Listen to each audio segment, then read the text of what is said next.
Hello दोस्तों, आप सबके सुबह की तरह गुड मॉर्निंग।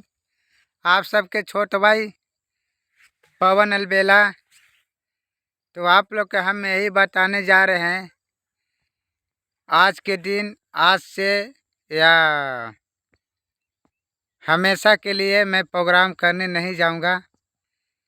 जहां भी जाता हूं, खैरा गांव छोड़ा के खैरा गांव में कभी प्रोग्राम करेंगे ही नहीं।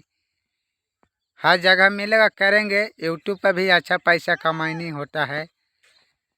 तो मैं प्रोग्राम नहीं करेंगे, खैरा गांव में कभी प्रोग्राम करने नहीं जा रहे हैं।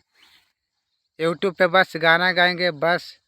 नीलकमल भैया है ना, वो तो कभी प्रोग्राम नहीं करते हैं।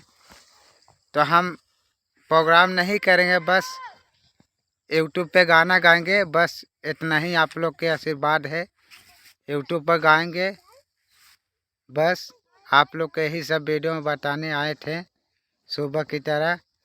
आप लोग ऐसी प्यार दुलार आशीर्वाद बने रहे यूट्यूब चैनल पे। चलिए आप लोग के मैं जहाँ देखिए खैरा गांव में गाते हैं, तो हमारे खैरा गांव लोग के संगीत के अथी में नहीं रहते हैं। तो आप लोग सपोर्ट कीजिएगा अपना भाई को। चलिए धन्यवाद। आज से स्टेज शो बंद कर देंगे। चलिए ठीक है।